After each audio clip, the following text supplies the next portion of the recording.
This is One News Now, and you're looking at live pictures from the Ateneo de Manila University. What we're seeing now is the outside of the Church of the Jesus, or Church of the Jesu, inside the Ateneo Manila University, where the remains or the urn of former President Noynoy Aquino lies in state. As we can see, there is a line forming outside, and according to our reporters over there, the lines are getting long just ahead of the 5 p.m. Mass to celebrate the former president.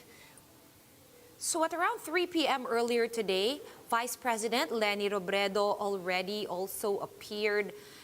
Also there is Executive Secretary Salvador Medialdea, who was seen talking to the sister of Noynoy Aquino, Chris Aquino. However, Secretary Medialdea declined to divulge information on his conversation with Chris Aquino. As we can see, the weather today has been pretty gloomy, also as if mourning our former president. And there were, in fact, light rains earlier. So we can see the line is now stretching out. I believe that social distancing and health protocols are still very much in place over at the Church of the Jesu. We will be broadcasting the Mass a little later on when it starts at around 5 p.m. And the 5 p.m. Mass will also be streamed via the Ateneo de Manila University's Facebook page. Again, the former president's remains are open for public viewing until 10 p.m. later tonight.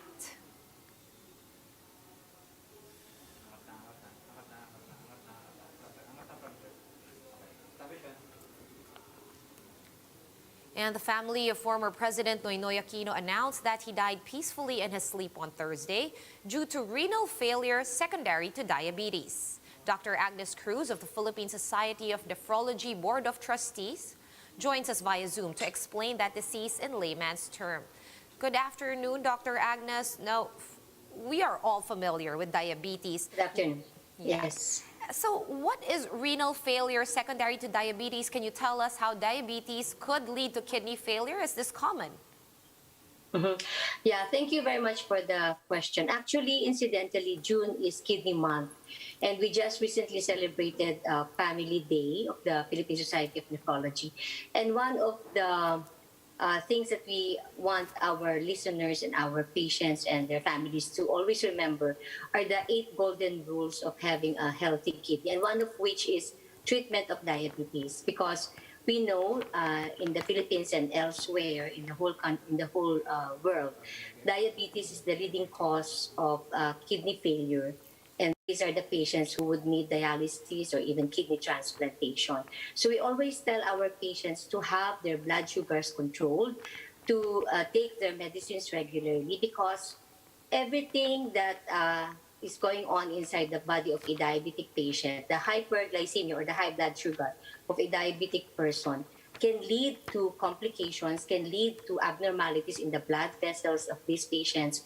And these abnormalities, these complications in the blood vessels could lead to kidney failure. So we always say, take your medicines regularly, control your blood sugars very well, control your blood pressures very well. Because if these patients who have had diabetes for a long time will have uncontrolled diabetes and uncontrolled hypertension, then it can really lead to kidney failure. And when we say ESRD or end-stage renal disease, that is the last stage in the spectrum of chronic kidney disease. Sean, we have 5 stages, stage 1 to 5. The last stage is what we call ESRD or end-stage renal disease. These are patients whose kidney functions are below 15%, and these are the patients who would need dialysis or kidney transplantation. So that is what happened maybe to our former president. He may have had diabetes for a long time, and with the long history of diabetes, with many other comorbidities, like maybe he is hypertensive. If a patient is smoking, that is also a risk factor for diabetes to develop complications. So we always say among the 8 golden rules of having a healthy kidneys, avoid smoking. That is not only for diabetic patients, but for all persons, in order to help improve the kidneys or to help prevent kidney complications from setting in. Right. So, Sean? so definitely, Doc, everything, at least our bodily systems, our biological systems are definitely all connected. We do acknowledge that the Yes. president was a heavy smoker. But, Doc, does this mean that the fact that it's end stage renal failure already or renal disease, does this mean that the diabetes went unchecked for a long time? Meaning to say, I guess another way of asking this is if we control diabetes and manage our symptoms, does this mean we can avoid hitting that end stage renal disease? Yes, yes, you are very right on those aspects. Let me expound a little. So some patients do not actually know that they have diabetes. So these are the patients who come to us already complicated. A lot of our type 2 diabetic patients are in this category. They see us when the kidneys are already failing. But there is also a group of patients who come to us much earlier. And these are the patients who know for the first time that they are diabetic. So these are the patients with whom we can do much intervention because if we give them the proper medicine, if we monitor them regularly, if we advise them to eat properly, to exercise well, to stop smoking, to limit alcohol intake, to control their blood pressures, to take their medicines for hypertension, for cholesterols regularly, then we can help prevent the onset of chronic complications of diabetes among these patients. There are ways by which we can screen for kidney disease, even among our diabetic patients. We check for the urinalysis almost every time. We ask for the serum creatinine at least once a year.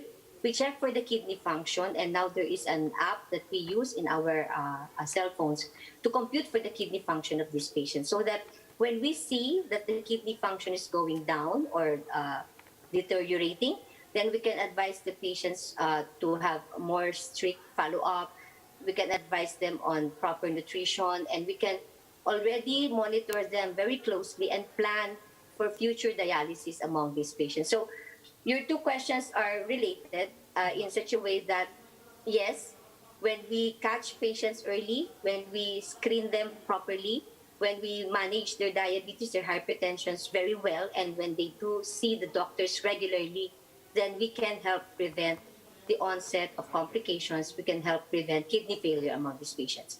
The other subset of patients are those patients who come to us late. But even if they come to us late, it's not yet a hopeless situation because if they see us, the nephrologists, and if we monitor them and give medications and give proper advice to them, there is a way by which we can delay the onset of dialysis among these patients also. So it's never too late to see a kidney doctor if you see that you have problems pertaining to the kidneys. Sean? All right, thank you so much for that very clear explanation. It looks like prevention is really the key and at least early detection. So I guess your advice is very sound to just keep having annual checkups to be able to detect this. Now, Doc, one last question before I let you go. Pinoy also did have open heart surgery. Do you think this could have factored in as well as his age? Yes. Now, he's not exactly the oldest, but he is already Yes. officially a senior citizen. How do these factors possibly come into play? Okay, let me go first to the age. As we grow older, whether you have disease or not, your kidney function goes down also. So that's a physiologic decline in kidney function, so to speak. So if you are 80, your kidney function has already deteriorated by as much as 40% from your normal. But still, that can be that your kidneys can still function very well, even if the kidney function is only 50% of its normal when you were much younger. So yes, the age of the president could have played a role, but as you said, he's not yet too old. He's only 61.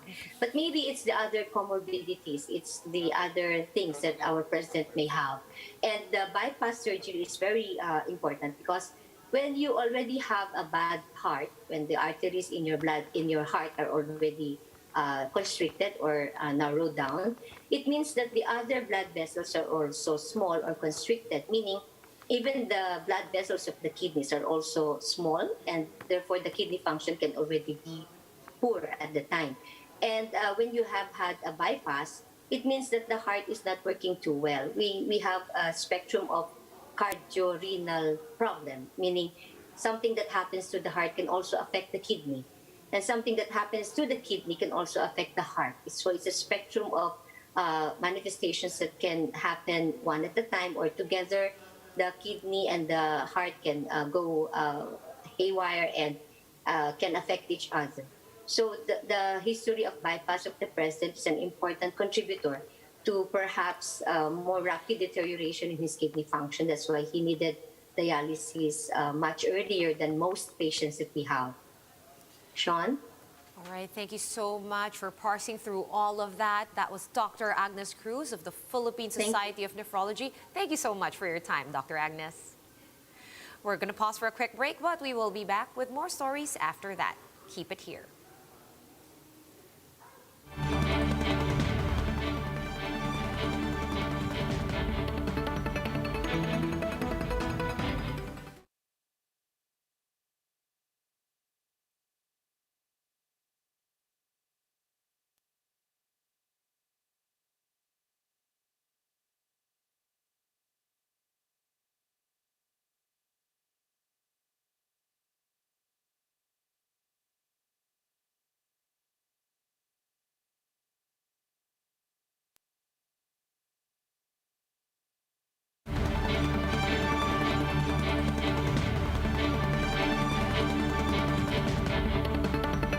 You are still watching One News Now. I'm Sean Yao.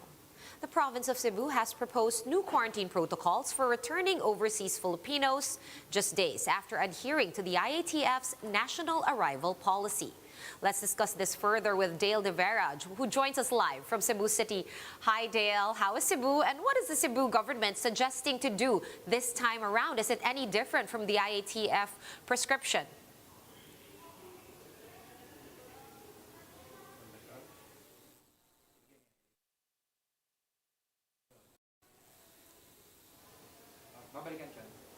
All right, seems like we have some tech difficulties with Dale. We'll try to fix that connection and get back to him in just a bit. Meanwhile, let's move on now to other stories we're keeping our eyes on. The president has been fully vaccinated after receiving his second dose of the Sinopharm vaccine. Presidential Security Group Commander Jesus Durante III said that the president got his final dose just 14 days after his first shot. However, the World Health Organization recommends an interval of 3 to 4 weeks between the two doses of Sinopharm's vaccine. Indian firm Bharat Biotech's Covaxin has received its full emergency use authorization from the FDA, or Food and Drug Administration. Although it already secured an EUA back in April, the FDA said that Bharat Biotech only secured a full EUA now after submitting its Certificate of Good Manufacturing process. And 500,000 doses of Sinovac vaccines procured by the private sector will be distributed nationwide. The Federation of Filipino-Chinese Chambers of Commerce and Industry said that these vaccines, which arrived last June 17, will be given to economic frontliners across the Philippines. The shots were procured through a tripartite agreement with the national government. All right, we have Dale De Vera now on the phone. He is still joining us live from Cebu to give us an update about the latest setup down there of the provincial government with regard to returning overseas Filipinos. Dale, has the government there changed their rules? Sean, after finally agreeing to align its quarantine protocols with those of the national government, the Cebu provincial government is now pushing for a shorter quarantine period for international bound passengers. Cebu is asking for 3 days instead of 10 days of quarantine for returning overseas Filipinos. Among those are affected by the diverted flights is JM Hala, who worked as a teacher in Saudi Arabia. After several delays in his flight back to Manila, his trip was diverted and he is now quarantined in Cebu for 10 more days. But after standing by its own set of protocols, the provincial government of Cebu heeded to the IATF's 10-day quarantine policy. This as the national government vowed that the province does not need to shoulder quarantine costs. Cebu Governor Gwen Garcia will meet with Health Secretary Francisco Duque to discuss their new suggestions. Officials on the ground admit they are having a hard time with the constant change in protocols. They are hoping that the IATF and Cebu government will unify the policies once and for all. Let's listen to Cebu Provincial Tourism Committee Chair Fred Duterte. For us kasi, it's really best no that yung mga returning overseas Filipinos and OFW, yung stay nila is minimum hotel, more with the family. families kasi yung ano naman talaga nila, yung reason nila to come home based on yung data namin is may emergency or may namatay, ganyan. And especially for OFWs, they're only given a certain amount of time, usually 2 weeks lang, no, to stay sa Philippines before they can sila go back to their work, no. So if you stay 10 days sa hotel, tapos 14 days lang yung binigay sa'yo ng boss mo or employer mo, you literally only have 4 days with your family. So we are allocated actually right now, mas mag-home quarantine na lang kaysa dun sa hotel. Son Cebu Governor Gwen Garcia said that her meeting with Health Secretary Francisco Duque will be rescheduled to Tuesday instead of this coming Monday due to conflict in the Secretary's schedules. Son? Thank you so much for that update. That was Dale De Vera over the phone from Cebu. For more updates, visit News 5, the Philippine Star, and Business World online. Visit our website, onenews.ph, for more in-depth analysis. You can also catch One News on the Signal Play app. Register for a free account at www.signalplay.com and stream One News live anytime, anywhere. Mask on, wash hands, and stay safe, Philippines. I'm Sean Yao. We are One News.